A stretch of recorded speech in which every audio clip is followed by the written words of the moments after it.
Yo, what's going on, everybody? GZTV back with another video, and in this video, we are going to be. This is the final video of the night, of course. It's 1 in the morning. Obviously, it's going to be the last video of the night, but we have. Here we go. NBA recap for the night, Friday, December 30th, New Year's Eve. Hopefully, you guys are having an amazing holiday. The Christmas tree is going to stay up until New Year's. So, yeah, we can kind of live out the holiday cheer together. So, yeah, we had we had a decent amount. We didn't have a shit ton of NBA action. I mean, 9 games. That is quite a bit. But we're going to talk about every single game. Yeah, let's just get straight into it with the Wizards and the Magic starting off the night. Kristaps Porzingis and the Wizards beat the Magic by 19 for their 4th straight win. Great scoring, great rebounding for Kristaps Porzingis. Obviously, the Orlando Magic didn't have all of their guys, but Kristaps Porzingis getting to the rim, making tough shots, throwing it down on everyone, Franz Wagner was getting to the rim, had some pretty impressive, nice offense for him.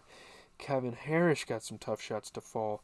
I'm kind of skimmed through everything. I did watch a solid amount of basketball. I saw all the buzzing on the internet, everything that kind of happened. I got a gist of what happened, but might as well talk about it here with the boys. Looking at the Wizards, my boy Kyle Kuzma, 23 points, 50% from 3. The Wizards are starting to come back here in their season. It all seemed lost at first. 30 points, 13 rebounds for Kristaps Porzingis, 50% from 3. 12 points, 10 assists for Monte Morris, 50% from 3, 80% from the field. Monte Morris definitely playing better than he has this season. There's been a couple of games where I've complained about him, so there's that. Looking at the Magic, Paolo Banchero, 21 points. You get 28 out of Franz Wagner. Terrence Ross, as a veteran, definitely needs to kind of step up a little bit. Didn't make a single three and shot 30% overall in 24 minutes. I'm not saying you should be a 25-plus scorer a game. I just think the Magic need another guy like that besides Franz, and they didn't really get that tonight, so that's kind of a problem. Obviously, they're a tanking team, but they're one of the better tank teams in the NBA. Let's talk about the Lakers and Hawks, because man, oh man, big night for LeBron James. A happy birthday to one of the best basketball players of all time. I don't think he is necessarily the best basketball player ever, but I can admit he's definitely up there, right? He's second or number one. Let's face the reality of it. It's going to be him and Jordan damn near till the end of time, unless like Giannis Giannis might get up there eventually, but it's going to take him a while. LeBron James has a season high of 47 on his 38th birthday. The Lakers beat the Hawks. LeBron James started this journey 20 years ago, and there are times when he still feels like a kid on the basketball court, and he definitely did tonight. Played absolutely fantastic. Put on a show in Atlanta for the fans. Getting hyped. He got some tough shots late in the game. He hit some threes. Russell Westbrook had a couple of nice buckets. But yeah, LeBron was hitting some threes at a pretty high rate. My God, LeBron James played fantastic. 47 points, 10 rebounds. He shot 67% overall. Fantastic performance for LeBron James. And Thomas Bryant, 19 points, 17 rebounds. He's not going to go underappreciated here on this channel. 80% overall field goal percentage. You get Russell Westbrook off the bench, 14 points, 11 assists, 50% from the field. Taking a look at the Hawks, 29 points for Trae Young, 20 for DeJounte Murray. Definitely an underperformance on John Collins' part. Really, he should be a 15 to 20 point scorer for this team. He wasn't quite able to do that tonight. Didn't make a single three in 23 minutes. Fouled out as well. That didn't help anything. 7 points and 9 rebounds is really all that was going for him there. So, Suns and Raptors, we're just going to, like I said, kind of rapid fire a little bit. Suns, Raptors. Gary Trent scores 35 points. The Raptors beat the shorthanded Suns. The Suns are starting to fall apart again. I've said this in many videos before. They are still a good basketball team. I still have hope for them this season. They're guaranteed a 500 record through 40 games, which is pretty good. But Gary Trent, one of his best scoring nights of the season. Pascal Siakam played well. They snapped a 5-game home losing streak by winning by 9. Very sloppy, shorthanded Phoenix Suns. They're not looking amazing right now, but I still have faith in them. Gary Trent was getting buckets. Chris Paul was playing some pretty good defense. Jeff Doughton was passing the ball. Gary Trent wasn't just making shots. I mean, he was also getting to the rim and dunking. That's still a shot, but Scotty Barnes hit a couple of shots as well. Looking at the Suns, 21 points for Mikal Bridges, 50% three-point shooting, 67% from the field, 20 points and 12 assists for Chris Paul, shooting 50% overall. I mean, not a good game for DeAndre Ayton. This is surprising to say, but this is one of the first games all year where I can say that DeAndre Ayton did not play well. He shot 20% in 31 minutes. 4, 3, and 7. Not a great stat line. We definitely need him to be a 10 to 15 point scorer for this Suns squad, but it just didn't happen. Looking at the Raptors, 26 points for Pascal Siakam off of 40% three-point shooting. Yeah, 35 for Gary Trent. Keep him in the starting lineup. I mean, I think it should be him, Siakam, Scotty Barnes, OG, and Van Vliet. I think that'd be a fantastic lineup for the Raptors to run. I'm not sure who's been their starting guard usually, but I think Gary Trent should definitely. I think he should start, honestly. And, run Scott. I mean, they're not going to have a center. They don't have a good center. I think that's the Raptors' biggest problem. That's like their kryptonite. But, yeah, 35 points, 50% from the field. Good game for Gary Trent, the Pistons, and the Bulls. Zach LaVine scores a season-high 43 as the Bulls beat the Pistons by 14. Best scoring night of the season for Zach LaVine. In the closing minutes, the Bulls were able to come up big time and pull away. It was honestly a pretty tough win, for a damn tank team. The Pistons were keeping in it. Zach LaVine, tough buckets. DeMar DeRozan as well. DeMar DeRozan, bucket after bucket. Ayo Dosunmu, moving the ball pretty well for the squad. But looking at the Pistons, 20 points for Bogdanovich. He shot 33% from 3, 16 points and 10 rebounds for Isaiah Stewart. 22 points for Jaden Ivey off of 40% three-point shooting and 60% from the field. Not a great game for Jalen Duren. He is a young guy. Maybe if he can develop and somehow be like a 15 to 20-point scorer for this team, that is a lot to ask for. I mean, he shot 50% from the field. They're not going to give a rookie that much to shoot from. 4, 3, and 8. Not a bad stat line, but I mean, again, as a rookie, he's going to have to improve if this Pistons team wants to develop into a contender, which probably isn't going to happen anytime soon, but that's not the point here. DeMar DeRozan, 22 points. Zach LaVine played amazing. 43 points off of 75% field goal shooting. That is insane. That is such an overlooked thing. Usually when Zach LaVine has good games, he always has, he always is just so consistent and efficient there. Timberwolves and Bucks, though, let's talk about that game. Giannis Antetokounmpo's 43 and 20. No one is talking about this. People are just on LeBron's meat. Talk about Giannis putting 43 and 20. The Bucks snap a 4-game skid. They lost 4 in a row before this, and now they're able to kind of jump back on the horse and get going. Great rebounding, great scoring for Giannis. My God. They win by 9 against the Timberwolves. Giannis put an end to that losing streak. He's like, I'm done, man. I'm going Super Saiyan mode. Javon Carter had a crazy defensive play this game. Giannis not hesitating, getting through 2 defenders and dunking it all over. I mean, he's just dunking. D'Angelo Russell, way to set up your teammates. Obviously, you didn't win the game, but that's definitely a positive for him. But, the Timberwolves, all they really had tonight was Anthony Edwards going for 30 and 10. 33% three-point shooting, 50% from the field. McDaniels definitely struggled in this one.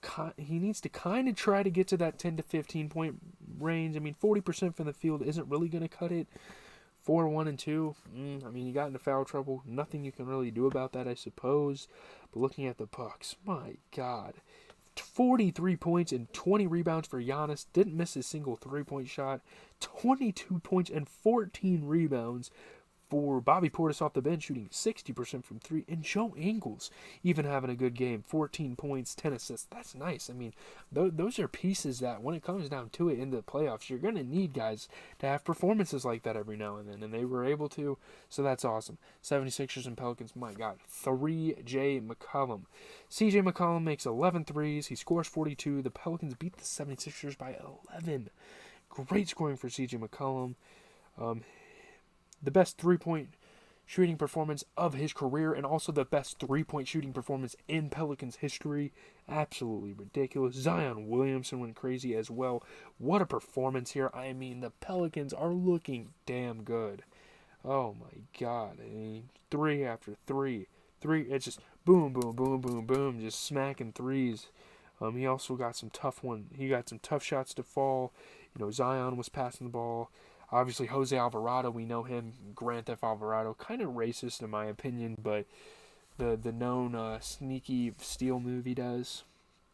This was a solid game. I mean, Joel Embiid put up 37 off of 50% three-point shooting, 20 points and 10 assists for James Harden. So at least their starters are playing well. I mean, I'm gonna complain about PJ Tucker damn near every time the 76ers lose, because I mean, he did shoot 50% from the three and 67% from the field.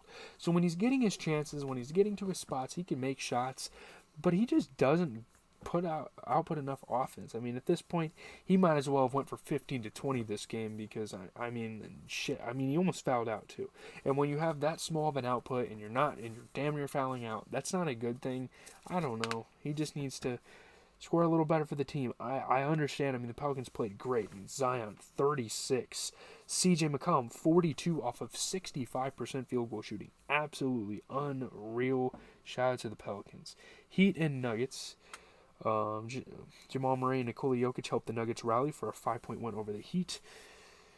Jamal Murray struggled to find his range or rhythm for most of the game, but I mean, he kind of figured it out late. A timely three. They got up by one once Jamal Murray kind of found his rhythm. A lot of clutch shots for Jamal Murray in this game, so that's awesome. Aaron Gordon, tough shots. Jimmy Butler as well. Jamal Murray wasn't just scoring tough shots at the end.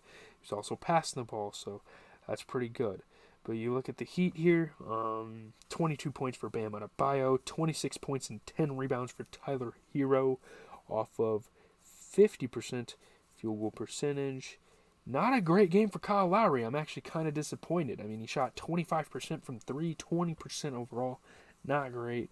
3, and 2. I mean, you're a starting point guard and you're putting up that. I mean, at least put up 5 to 10 points. Like, come on, man. Hell, your replacement was outplaying you. But looking at the Nuggets, 19, 12, and 12 for Jokic. We get a triple-double off of 67% three-point shooting. You get 20 points out of KCP. Didn't miss a single shot, so that is pretty damn awesome to see him do that.